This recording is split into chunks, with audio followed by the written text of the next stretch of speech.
Hello guys, welcome back to Spice Channel TV. Thank you for always coming out here. If you're joining us for the first time, please kindly subscribe and don't forget to give us a thumbs up. Thank you.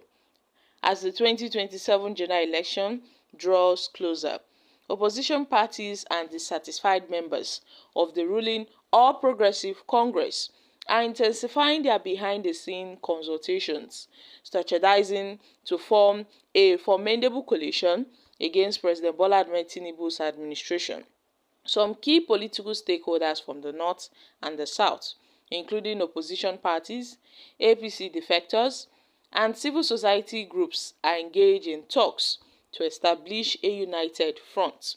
While the full details of the strategies remain closely guarded to avoid APC suppression, sources reveal that the belief is growing within the opposition that the current administration policies have created vulnerabilities that can be exploited.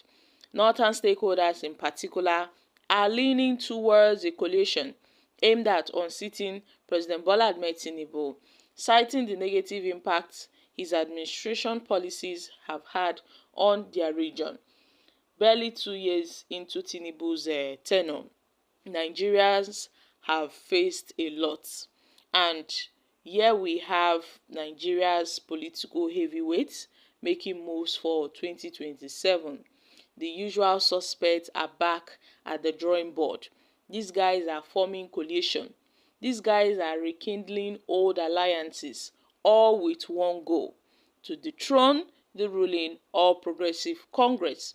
What makes this political maneuvering even more intriguing is the involvement of some of Tinubu's former allies, now seemingly bent on cutting ties and changing the narrative.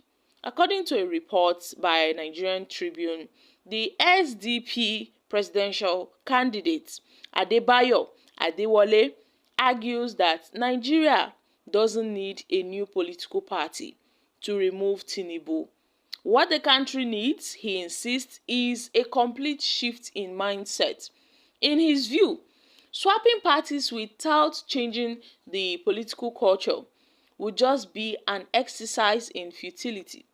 And there is a call for a political overhaul where Shehu Lukman, the former APC vice chairman Northwest, had echoed that the key opposition political party figures like the former vice president Atiku Abubakar, the Labour Party's former presidential candidate Peter Obi, the former Kaduna State Governor Nasir Rufai, and the new Nigerian People's Party's leader Rabiu Kwankwaso should shelve their 2027 presidential ambitions and work together to form a coalition. Lukman did not stop there.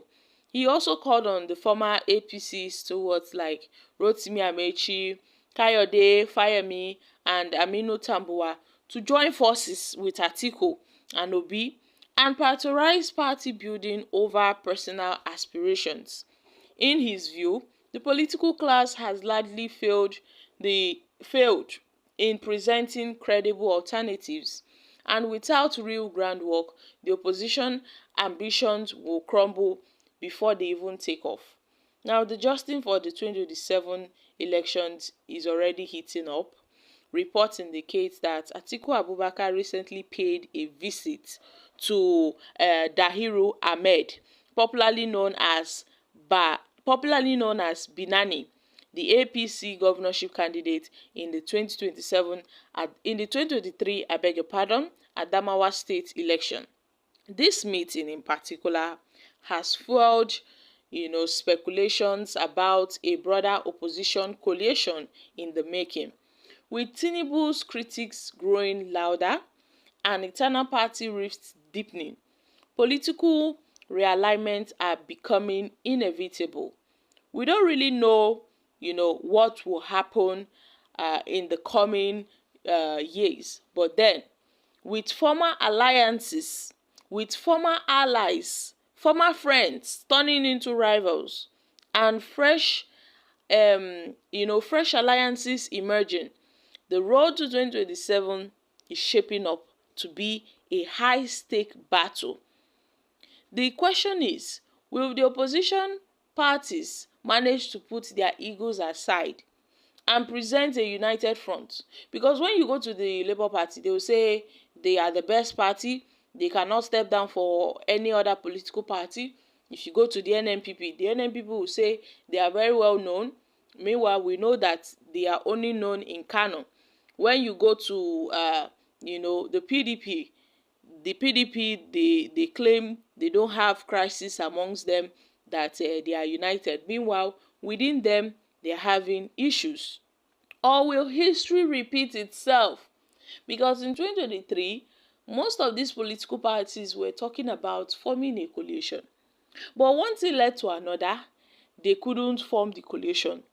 I guess it was as a result of pride and ego. No one was willing to step down for the other. And thus, we saw what happened. So at this point, we don't really know, because if these guys do not work together, the APC victory in 2027 will be very, very easy. It will be easy. But if they should work together, then we will see the outcome of it. So my country people, what are your thoughts on this? This is the 2027 power play. New alliances are taking shape. Politicians are working to unseat Mr. President. This is a fierce battle. And this battle, in fact, these are preparations for the battle. Consultations are ongoing. They are yet to make formal statements regarding a potential coalition party or the forming of a mega party, but then these guys are not beating around the bush.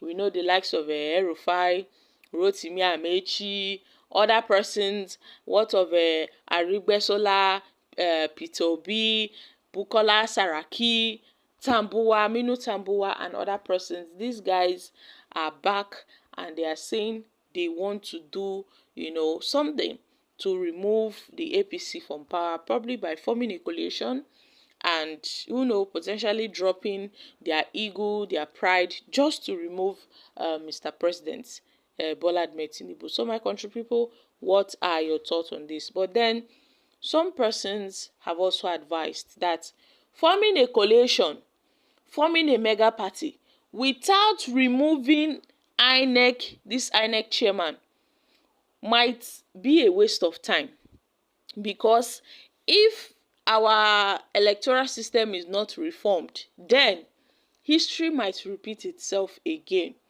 So guys, I'm dropping here. Kindly share your thoughts on this in the comments section.